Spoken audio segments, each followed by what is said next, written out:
Ну, это сюжет шизофреника. Поехали. Ну, это уже прям раздражать начинает этот звук, честно. Всем привет! Сегодня мы замахнемся на так называемую священную корову аниме-индустрии. Тайтл, который в интернетах принято хвалить с придыханием, называть пророческим шедевром, гениальной классикой и вершиной философии. Да, речь про эксперименты Лейн. Я честно, от первой до последней секунды отсидел этот сериал на реакциях. Плевался, засыпал, сгорал от стыда, но досмотрел. И мой итоговый вердикт 3 из 10. Это было откровенно плохо, хаотично и невероятно душно. Я прекрасно знаю, что сейчас в комментарии набегут фанаты с криками «Ты ничего не понял, это метафора». Поэтому давайте без лишних эмоций, чисто по фактам разберем, почему эта карточная башня гениальности на деле рассыпается, стоит включить мозг хотя бы на секунду. Погнали! Давайте начнем с визуала и атмосферы. Скажу сразу, к графике 98 года у меня претензий нет. Очевидно, что бюджет у сериала был копеечный, анимации мало. К огромному количеству статичных кадров и бедному рисунку я был готов. Но вот к чему я не был готов, так это к откровенному насилию над душами.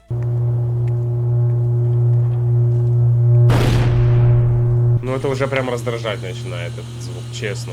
Этот постоянный, непрекращающийся монотонный гул трансформаторных будок и электропроводов на протяжении всех серий. Нам, наверное, пытались продать это как гениальный ход, который должен нагнетать саспенс. Но знаете, что он делает на самом деле? Он просто раздражает, бьет по ушам и вызывает мигрень.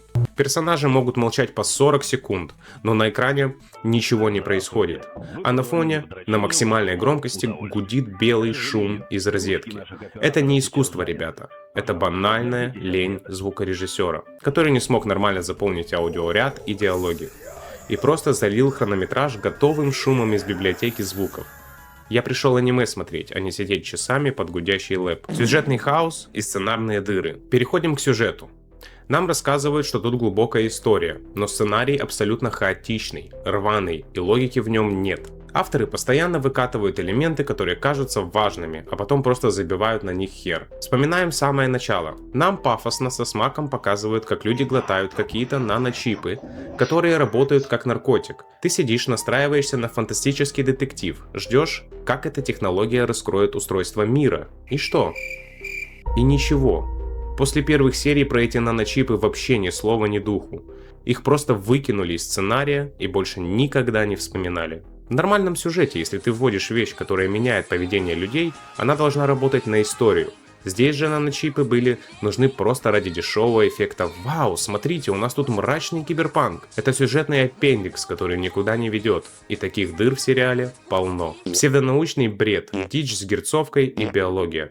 Вместо того, чтобы нормально развивать сюжетную линию, ближе к финалу авторы просто открыли энциклопедию и начали ведрами выливать на зрителей случайные факты и теории заговора. В кучу смешали вообще все. Приплели каких-то инопланетян из Розуэлла в сером скафандре. Зачем они там? Как пришельцы вяжутся с компьютерными сетями? Никак. Это просто ломает атмосферу и превращает сериал в передачу на РЕН-ТВ. О нет, о нет, бля. Но мой любимый бред — это тема про протокол 7 и резонанс Шумана. Все, полная хуйня пошла. Нам на серьезных щах объясняют, что у Земли есть своя частота колебаний, определенная герцовка. И вот новая сеть работает на той же герцовке, и человеческий мозг работает так же. Поэтому бам!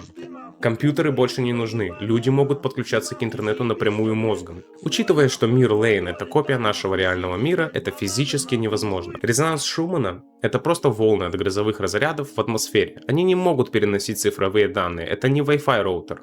А наш мозг — это не радиоприемник, в нем нет сетевой карты, чтобы расшифровывать интернетный трафик. Ну и на десерт нам выдают фразу, что человек — это тупик эволюции. Серьезно? Это же полнейший бред с точки базовой биологии. Эволюция — это непрерывный процесс адаптации. У нее нет финальной точки, она никогда не останавливается в мире, пока существует жизнь. 9-я серия — это вообще апогей шизофрении. Ну, это сюжет шизофрении. Поехали.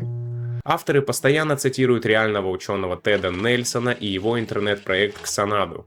И тут же выдают фразу, от которой хочется вызывать санитаров. Цитата. Согласно легенде в Занаду, столице Древней Монголии, хранилась история всего мира на всех существующих языках, и появление гипертекста воплотило эту утопию в жизнь. Ребята, ну это же бред полный. Какая история всего мира на всех языках у монголов в 13 веке? Занаду это просто летняя резиденция хана Хубилая, обычная кирпичная крепость. Монголы в то время воевали и дань собирали. У них своей письменности нормальной не было. Какие к черту все языки мира в одном архиве? И следом они цитируют публициста Дугласа Рашкофа, который предположил, что сознание Земли как планеты может проявиться при объединении всех людей в единую сеть. Но это же просто сектантская ересь. Даже если чисто гипотетически у Земли есть какое-то сознание, то мы для нее просто микроскопические блохи, которые ее чуть-чуть покусывают. С какого перепугу планета должна обрести высший разум от того, что кучка блох провела провода и начала обмениваться гифками? Авторы просто мешают реальные имена с откровенной чушью, надеясь, что зритель схавает, потому что звучит загадочно. Причем до того, как стать богом, Лейн за пару серий превращает свой домашний компьютер в гигантскую квантовую станцию, которая занимает всю комнату и требует водяного охлаждения. Какие-то жидкости, блядь. Хайп полный, батёк.